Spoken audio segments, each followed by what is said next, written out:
All right, guys, so I have a question. Have you ever heard a hate preacher pretend to be a scientist? If you haven't, well, you'll probably get a load of that today.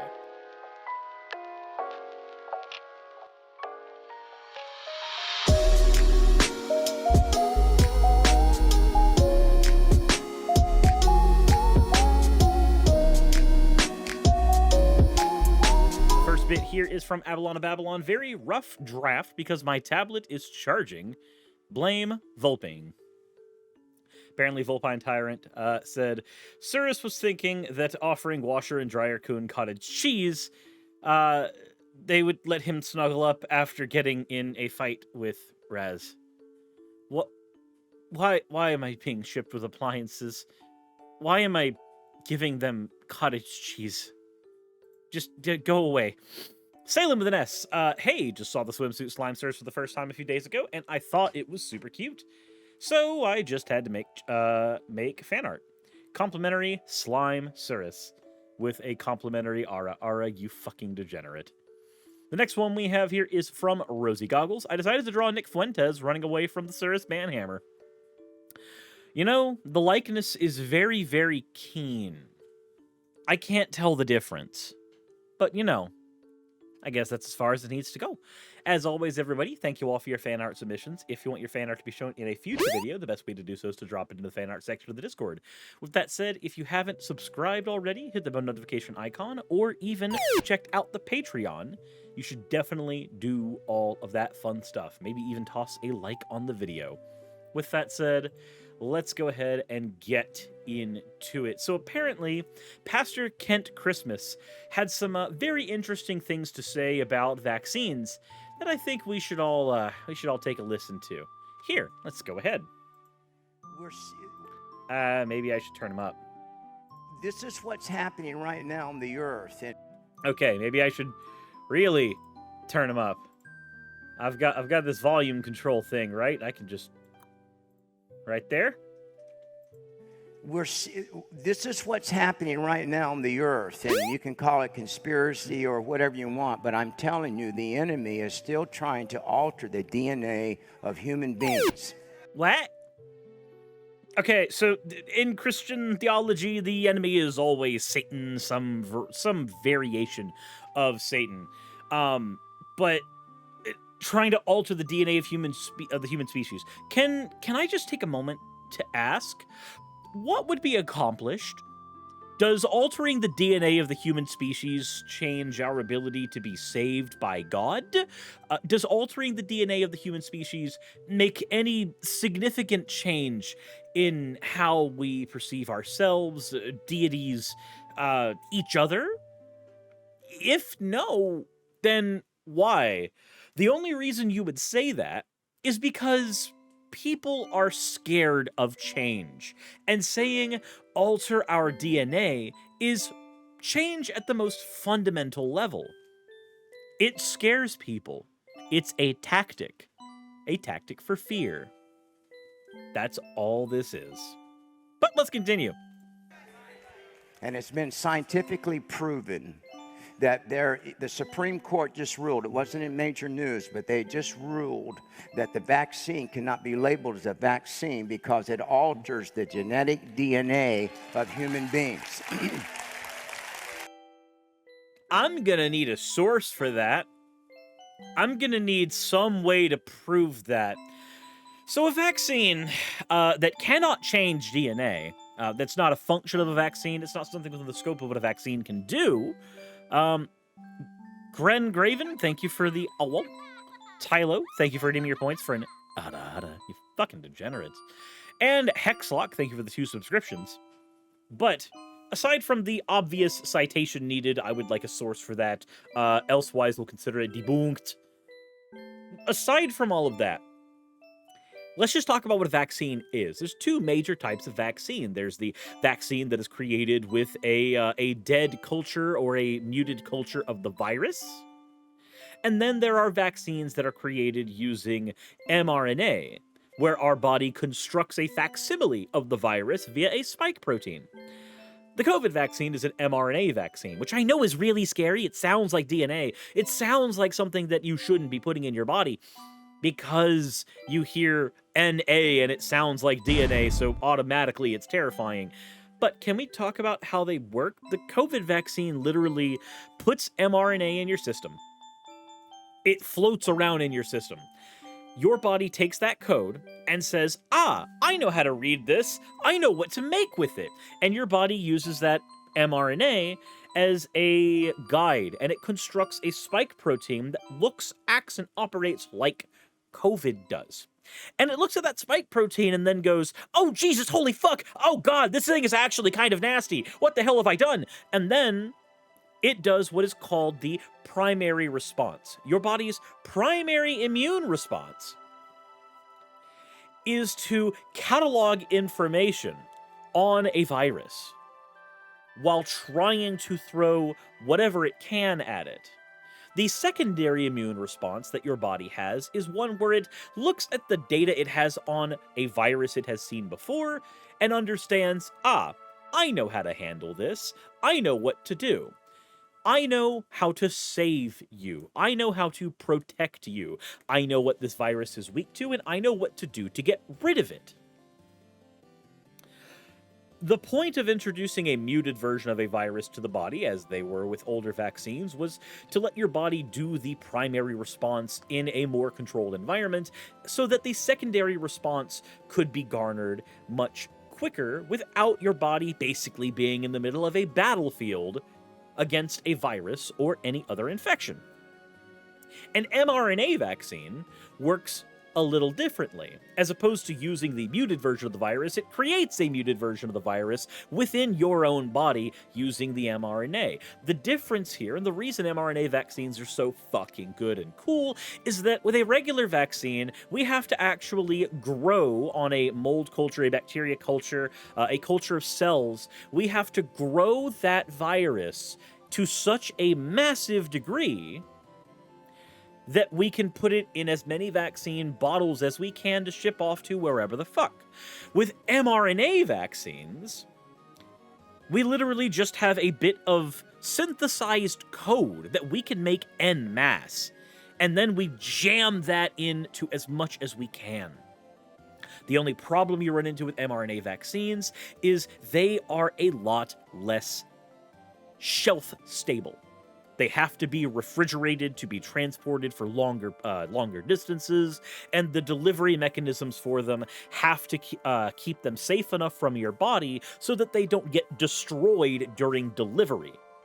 Because unlike a culture that has already been grown, they have less defense mechanisms for themselves against our own body.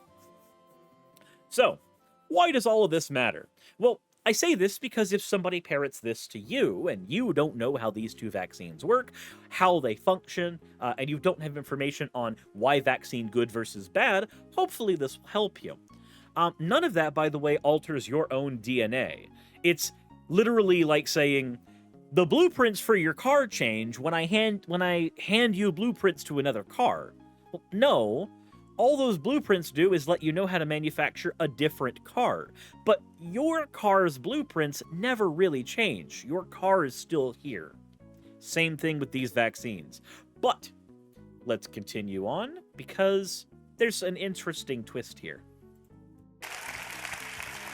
It's an age-old, ancient task of the enemy to alter the DNA. That's why you're having all this sexual confusion. Everything is so confused in America. They're trying to make everything non-gender. Who's trying to make everything non-gender? Who's trying to make the non-gender happen? Last I checked, most transgender people want their gender. They just don't want the one you think they want. What the fuck are you talking about? I know that there's a handful of fringe gender abolitionists out there. I understand and I get that. But that's not what he's referring to. What he thinks is that everybody is getting confused because their DNA is getting altered, and now their gender is fucking up. Gender.exe has failed. miserably. But let's go ahead and take a look at what actually happens. Because there's an idea here that you can't really be called human anymore because your DNA is being changed by this mRNA bullshit. But turns out this claim propagated enough, far, long, and wide enough, it was girthy enough, that Reuters had to do a fact check on it in February. Why a bunch of people had to waste their time fact-checking this claim? It mostly comes down to the fact that there's enough stupid people to believe it. But let's go ahead and read over anyway. A 2013 Supreme Court ruling is being misunderstood by social media users, with some citing it as proof that those who are inoculated with an mRNA COVID vaccine can be patented and are no longer human. Users shared a post on social media that reads, "The United States court ruled that vaccinated people around the world are now products or patented goods and are no longer human under United States law. By vaccinating with modified DNA or RNA, a person ceases to be human and becomes the property of the patentee of the mRNA vaccine. Their genome is no longer human, but transhuman, a category that does not exist in human rights. The characteristics of the natural man and all rights that result from them are lost. This applies to the whole country." Wow! What a load of actual horseshit. To think that just because somebody injects something into their body, they magically stop being human. Science has come pretty far, mind you, but it has not gone quite that far.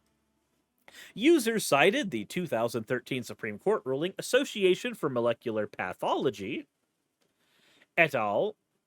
As proof of the claim. The ruling prohibited patents on naturally occurring human genes, but allowed legal protections on synthetically produced genetic material. The judgment can be seen here. Examples of the claim online can be seen here. The U.S. Supreme Court, as vaccinated people are now products. The myriad case concerns cells in a laboratory setting. It has nothing to do with cells that are in someone's body. And it has nothing to do with human beings. Robin Feldman, author Jay Goldberg, distinguished professor of law at University of California, told Reuters. The Supreme Court judgment pertains to a ruling that came in response to a challenge launched by medical researchers and others to 7 patents that were owned by or licensed to Myriad Genetics, including 2 genes linked to breast and ovarian cancer. The court ruled that synthetically created complementary DNA, cDNA, is patentable, while isolated, natural DNA is not. A memorandum issued on June 13, 2013, related to the case, is also viewable. The claim that the judgment causes those injected with an mRNA vaccine to no longer be human and to be open to being patented is utterly absurd, wholly part of a misunderstanding on how these vaccines work. They're not akin to gene therapies that modify any cells. In the Myriad decision, SCOTUS dramatically narrowed the patentability of gene patents unconnected to use in humans and those outfits.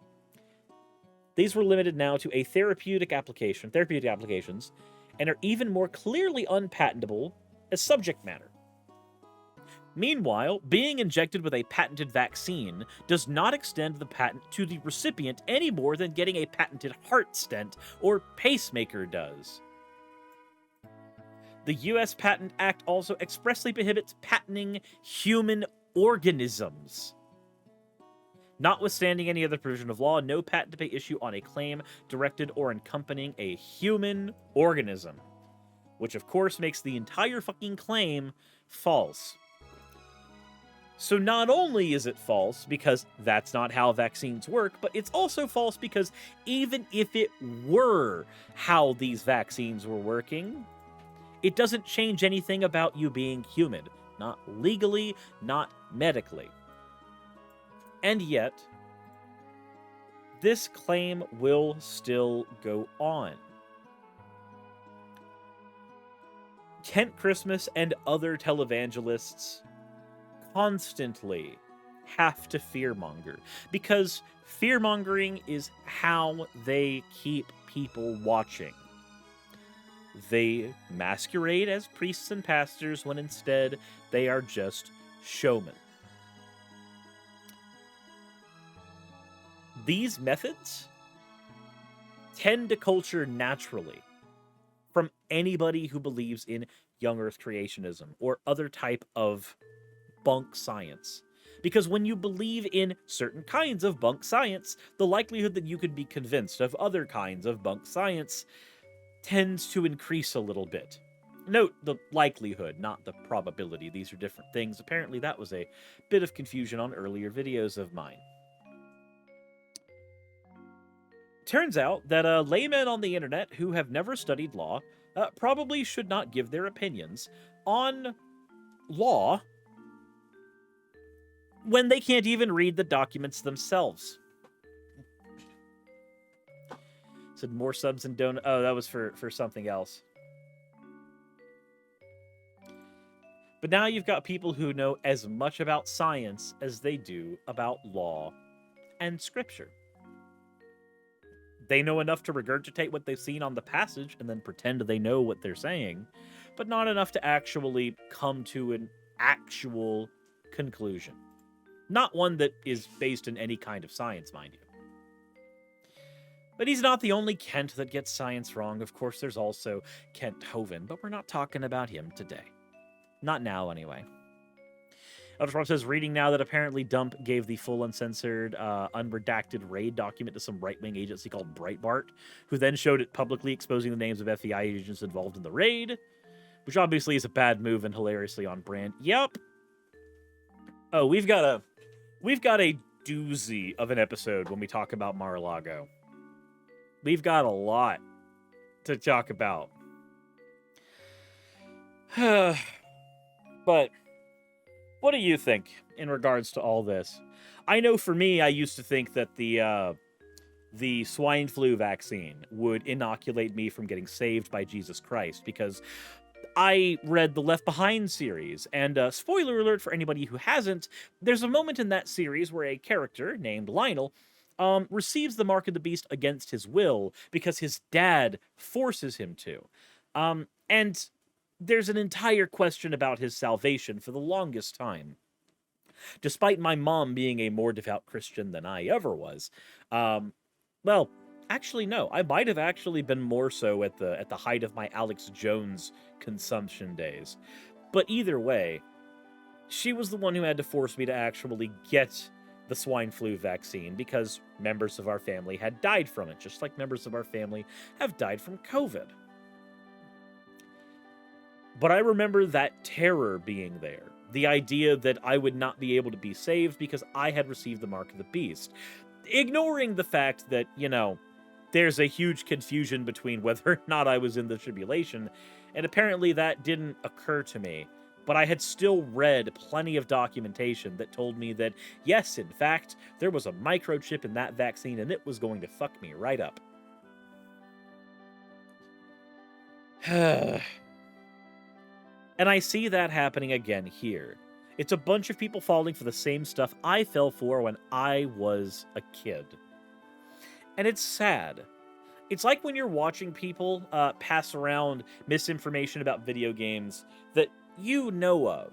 Like, you see somebody running around talking about how Luigi is definitely in Mario 64 right now, despite you knowing for a fact that, no, that signpost does not read L is real. But you see it again and again, and it hurts you every time.